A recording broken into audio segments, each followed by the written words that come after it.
Hey guys, it's Paul Jackwitz here of bloggingmanunited.com. I know I haven't posted a video in a while. We're going to try to upload as many as I can each week. But anyway, we're going to talk about transfer rumors here today. Of course, those that surround Manchester United.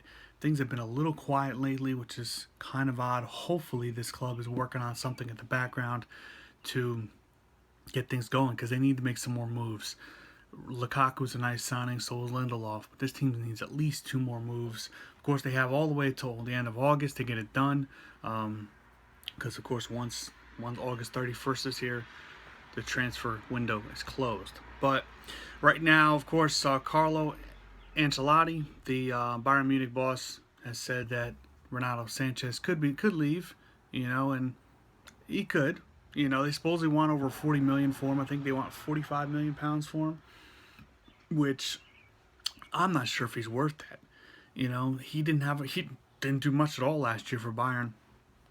But that doesn't mean he wouldn't necessarily do well in the Premier League.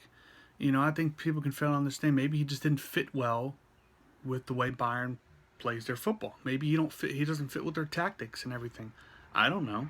Who knows? Maybe he'd be a better fit for Manchester United and Jose Mourinho.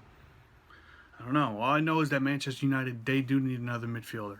Michael Carrick is not a great player anymore. He's a good, solid player at times, but they need an upgrade there. Fellaini, he's okay. We've been calling for him to get sold for the last 2 years, but yeah, I think Sanchez could be an upgrade over both of those guys. So, United has the money. If I would rather see them buy Matic from Chelsea, I'd much rather than buy him than Sanchez. I'd rather them spend the money on him. He's an older player, of course, than Sanchez. Sanchez is only 19. He's young. He can still develop, a pretty good player. But I don't know. I don't know. I definitely think United's gonna at least pull off one more deal before the end of the transfer window. I also want to talk about Neymar. I know he's been all over the place. Actually, today was reported that supposedly tonight, I think it's 5 p.m. here in the United States, on the East Coast of the United States, which I believe would be 10 p.m. in the UK. Barcelona and PSG are holding a press conference, which is kind of odd. Why are they both holding a press conference? Of course, I think it's Iniesta said that, or it could be another Barcelona player, I might get this wrong, said that Neymar is not leaving. Maybe he is, Obviously, it doesn't have anything to do with Manchester United, but it's interesting nonetheless. Ronaldo supposedly told Neymar to wait to go to Manchester United. Who knows if that's true? How does the news report really know what they're texting back and forth? But anyway, yeah, so we'll see what happens with that. I think we know Manchester United. Ed Woodward would love Neymar. It's not going to happen this year. I don't know if it will ever happen. It would be great to have Neymar. Really, Manchester United would be the perfect club for Neymar. Manchester United has Pogba, of course. They have Lukaku, good player. Pogba, of course, is supposedly one of the best players in the world. He didn't necessarily play like it last year, but if Neymar came to Manchester United, he would be the man. Just like Messi is the man at Barcelona, Ronaldo's the man at Real Madrid. He would be the man at Manchester United, which is what he wants. It'd be a huge mistake for him to go to PSG. PSG's a good club. They have tons of money, but they're not a huge club like a Real Madrid or Barcelona or Manchester United. They're not. So I think it will hurt him, to go there. It's a much weaker league, as we all know, in France. They have a few solid teams. Of course, with Lyon is okay. Monaco's a solid. They're a good team. Monaco, they got farther than PSG in the Champions League. Other than that, though, the league is just trash. It really is. It's almost as bad as the MLS here in the U.S. It's probably a little bit better than the MLS, but it's not that much better. The Premier League is definitely even tougher than Spain.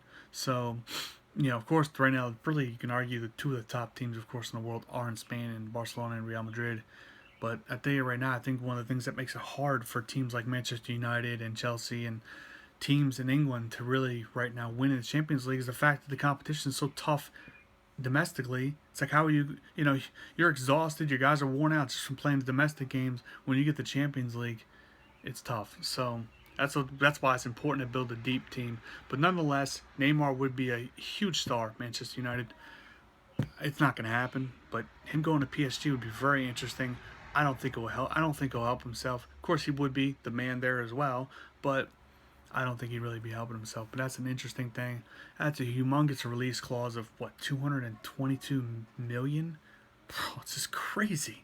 It's just nuts. World football is amazing. Just how much clubs are paying for players, but it just is what it is. It's like, are clubs overpaying? Sure, but what are you gonna do? Not much you can do about it. You want to get better, you're gonna have to do that. So, but I think United, I don't see them really getting any defenders right now. Any more defenders other than just Lindelof, of course. And then hopefully they'll get at least one midfielder. A winger would be great. Perisic would be nice. But I don't know. Something tells me, unless barring a last minute thing, I don't know if they're going to get Perisic. Maybe they'll surprise us. The thing is, Perisic is 28. Do you really want to overpay for him? How much Inter Milan wants for him? They want a lot, 50 million or so. I'd be willing to go with 40 million. And supposedly they want Martial in exchange for him. No, thank you. Martial is a good young player. He was impressive against Real Madrid. Of course, it's only preseason, but he's impressive. But right now, I would not. I just wouldn't. I don't know. Yeah, I wouldn't get rid of Martial. He's too good. But anyway, hey, I'm going to wrap this video up. Don't want to be too long. Just want to give my thoughts on the transfer situation and what's going on here with Manchester United. Of course, check us out, bloggingmanunited.com. Of course, that's blogging, man, M-A-N. United is UTD.com. Check us out on Twitter at bloggingmanunited. Of course, United spelled UTD. And then our Facebook page, the same thing, Blogging Man United. We're also going to be doing more Periscopes and stuff. So, yeah, follow us on Twitter. We're definitely trying to do more of those. I don't know about daily, but we want to interact with the fans. Want to interact with everybody about one of the greatest clubs in the world, if not the greatest. Anyway, guys, please like this video, subscribe as well to the channel, and we'll see you soon.